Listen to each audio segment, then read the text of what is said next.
Hello everybody and welcome to Fire Force Season 2 Episode 19. An episode that was, again, a set-up-y episode. Things are going to start kicking off next week, presumably, with some more scrapping with the White Clad. But this week, they made a big mistake. They were making,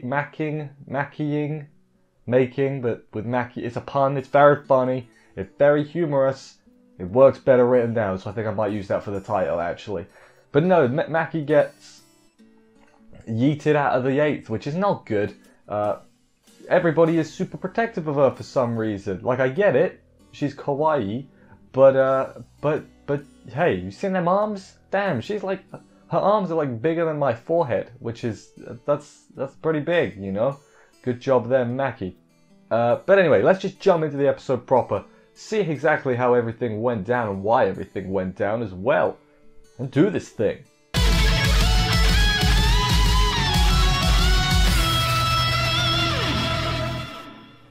We open up with a flashback of when Mackie left the military to go join the Fire Force, her telling her dad about it, and he was a bit like, oh, you know. Later on then we see her dad, who is this big, burly, scary dude. He gets told about about a Fire Force having a report for them. And every time he hears like the Fire Force, his eyebrows like twitch. Like he doesn't like it. He doesn't like talking about him. Mackie, shower scene. Then, I don't have anything to add on that. Moving on. Good old Fire Force. Good old Fire Force. More like Shower Force, am I right? No, it was bad. And then, the actual purpose of the shower scene, not just to make you fail No Nut November, but because we then see, damn, Mackie is ripped, like, ripped to hell. She did a Sido Chesto, and hey, you know what that means. I'm not going to sing the song, but you know how to Sido Chesto, don't you? Don't you indeed? Yeah, then it turns out they're all going to be eating together, the Oze family. Her brother comes home, he's from the CID, I think it was called, which I guess was the Crime Investigation Department. I don't know if that's correct, but the initials match, so I'm going to choose to believe it is, yeah. At dinner table, the dad turns out to be super cute with her. He's like, oh, my adorable daughter and everything. Turns out he doesn't like Hinawa. Well, like when she mentions Hinawa, his eyebrows do the twitchy thing again. That's like, I guess, his tell that when he's angry or annoyed or perturbed or other good words. They all point out that she's super muscular now and how no dudes would be into that. I'm like, dude, Hinawa might be. That's where they're going, right? That's definitely where they're going. That's what I think anyway. And they all have, then we find out they all have sort of not split personalities, but different aspects of their personalities, we should say. Like, they're mostly, they're like half serious and then half like cutesy wootsy. Except the mum, who is mostly like very pleasant, and then when they don't listen to her, she's like, I'll kill you if you don't sit down and eat your food, damn it. Listen to me. So, clear to tell she's the one in charge of everything. A bit into dinner. Where are we? The brother, that's it. The brother asks about the Nether because they're investigating the Nether soon, and Mackie is like, "Oh yeah, it kind of sucks, but hey, we at the 8th, we're strong, so we got nothing to worry about. We don't need to worry. Don't do anything drastic, guys. Guys, you wouldn't do anything drastic. They're gonna do something drastic, is what I think is about to happen." We then go to her brother and one of his compadres, I assume, as they investigate the Nether. They're looking for a certain smell. People have been smelling things from the Nether, so they're going to investigate what the hell the smell is. Find some tracks. Find an equipment room. Go in said equipment room. What's in the equipment room? It's this messed up laboratory. There's like a bed with straps on it to strap people down. There's a floating skull in a tube, which they really didn't pay much attention to for some reason. I would have paid attention to that. There's the insects, the infernal insects are in there, you know, the ones, so maybe this is where they're making the insects. So if they take out the laboratory, can't make no more insects, that's going to derail their plans quite a bit, I would assume. There is someone in the shadows, though, a white-clad member, I can tell because he was wearing white, and that's just what that means, I guess. There's a dead infernal on the ground, but it's not, like, dissipated, like normally they, like, fade away when they're defeated, but this one is just there, so maybe they're investigating something to do with that as well. Who knows? Who knows indeed. White-clad guy then turns into, I mean, there's no easy way to say it, he turns into a suicide bomber and explodes. Mackie's brother takes the brunt of it, protecting the other guy. And then we go to the hospital.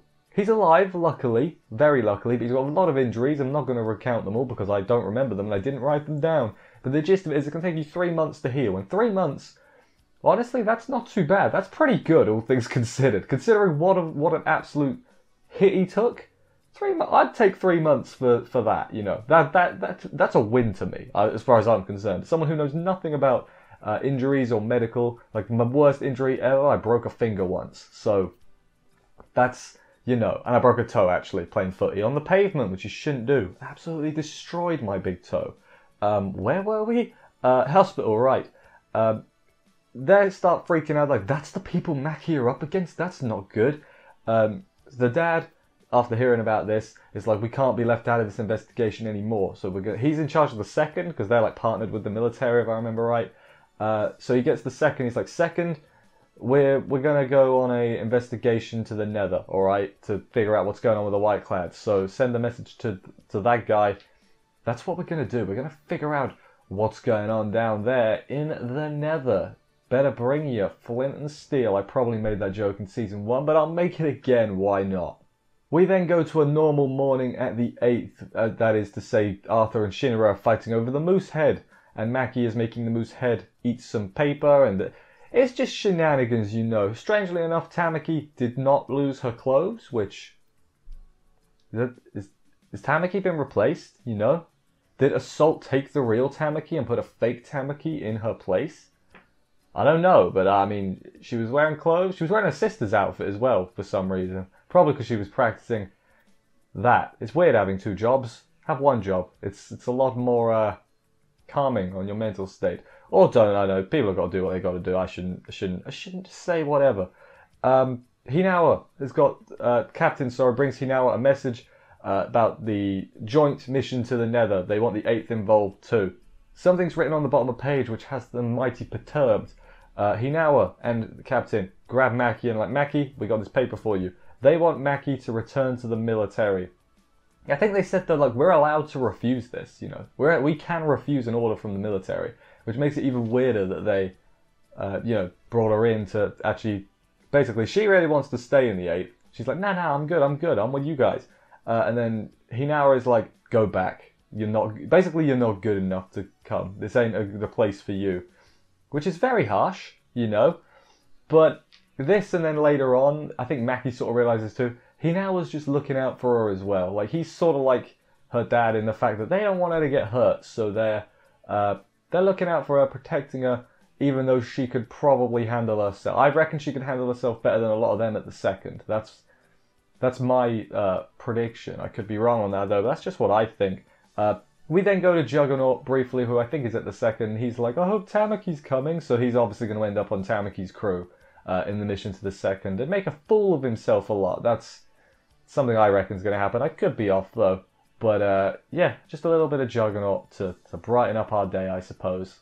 Speaking of Tamaki, we then go to Tamaki. This is like the next day, I guess. She can't open pickles. That's the thing. She can't open pickles. Mackie's already gone, so she can't ask Mackie to open them for her. The captain tries opening the pickles and he smashes it because he's too strong, and Tamaki's just like, that's why I asked Mackie. She's the perfect strength to open my pickles. Arthur kind of hurt me a little bit here because they were like, yeah, Mackie's not coming back, and he's like, no, I'm not listening to that. Like, he's refusing to accept that possibility, and it's like, they play it for laughs, but when you think about it, it's a bit like, oof, come on, Arthur. Arthur, why are you so good? I really like Arthur. He might be my favourite character. He's up there. He's pretty good. At the military base, she already looks incredibly bored. Like, really bored. Like, really bored. I can't think of a better adjective, but she looks bored is the gist of it. Hinawa, as I said, was really cold to her. She's at this base, military base, because it's safe, you know. So, because it's safe, I'm going to reckon there's going to be a white-clad spy in the base. Perhaps the like second in command guy that was reporting to the general. Maybe him. And then Mackie's going to be the only one that can stop him. That's what I think is going to happen. I could be really far off though, but that's sort of my early prediction as to what's going to happen. This other girl she's working with is really unlikable because she's like, haha, we're like princesses, hee hee, we get whatever we want. It's like, shut up, girl. Who are you? Who are you? Come out when you're a main character. What the hell? Mackie is just fiddling with the 8th insignia that she got. I'm kind of hoping that that insignia is like a spying device or something. So like they've sent her, but they've not sent her to do nothing but like, you know, she doesn't know, but they're like, okay, well, we can use this to try and get some more intel maybe. Don't know what the intel they need is, but they might find something out, you know. That's kind of what I hope, but in the end I do think it is just a memento, so to speak. Her dad shows up, Maki very not happy with her dad. And her dad says that she was tricked by Hinawa to get into the 8th. I'm like, bruh, why are you blaming Hinawa so much? Like, there are other members of the 8th too, like Captain Obi. Why? I know Hinawa was the one that got her in, but he has an intense dislike for Hinawa for some... Is that the only reason? I guess he is a bit of a daughter con. Is that a thing? He loves his daughter too much is the gist of it. And then she starts thinking after that she's trying too hard. She's like, maybe... because stuff she remembers, like Hinawa was like, training should be easy, and she was like pushing herself, so maybe they thought, hey, she's trying too hard, she's gonna end up getting hurt or killed. We don't want Maki to die. We don't want anyone to die really, except no one really. We don't want no one to die. Stay alive, guys, stay alive. We then go to the meeting of the 2nd and 8th companies, and the guy from the 2nd, I guess he's the leader, he's just in the ceiling training his neck, I think he said. And then he falls to the floor, which I got no comment on. It's just weird, just really weird. Like I said, Fire Force very hit or miss with its comedy, and this was a miss. This was just like, what are you doing? What are you doing, man? That's stupid. Strategy meeting, basically. They're going to investigate all the different points because Maki's brother doesn't know the exact location of the lab. So they're like, okay, it could be here, could be here, could be here. You know, these places. So what they're going to do is they're going to split up the 8th and make them, I guess, the leaders. Maybe not the leaders, but they're going to be like, each of them will be in a different squad, and they're going to go to different locations. So, you know, one of them will hopefully get to the right place. Because they have the experience in the Nether, obviously, from before, when they fought all of those white-clad people. And that is the end of the episode next week. We're going to kick off the operation. I'm going to guess Tamaki and Juggernaut are going to end up on the same team.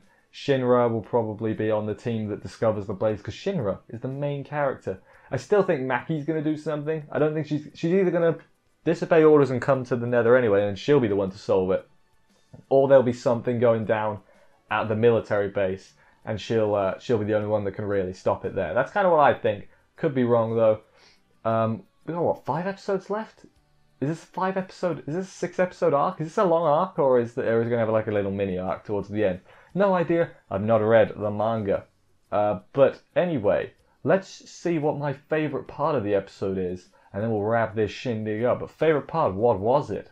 My favourite part, of course, was the Oze family dinner. It had a decent mix of like funniness, comedy, hilarity, humour, with, you know, their not split personalities, but you know what I mean. They're different sides of the same coin, so to speak, of their personalities. That was funny. And then you had like the serious stuff and the little nuggets, like the dad wriggling his eyebrows angrily whenever Hinawa and them were brought up. You had like the mum, who was mostly pleasant, and she was like, "Eat your goddamn food." That was clever. Well, not clever, but I liked that a lot. It was good. And yeah, it was another solid episode. Fire Force Season 2. I don't know what I was thinking with Season 1, because I've said before, I didn't like Season 1. But then Season 2 has been really good. So was I too harsh on Season 1? Or was Season 1 just not as good? It's a question I ask myself every day. I don't know. There's a lot more of the Tamaki fan service, which I've said I'm not really a fan of in the first season. So maybe that's why I view it more negatively. I do kind of want to rewatch it now, though, just to see if I'm like, wow, yeah, this is way better than I thought it was. But who knows? Who knows indeed. I'm enjoying this, though, right now, so that's important. Anyway, thank you, everybody, for watching this review. I hope you enjoyed it. If you did, please consider subscribing and stuff for more reviews. That will help me out a lot. It will. You don't know how much it helps me out. I will see you next week for another episode of this. Take care, and bye, guys.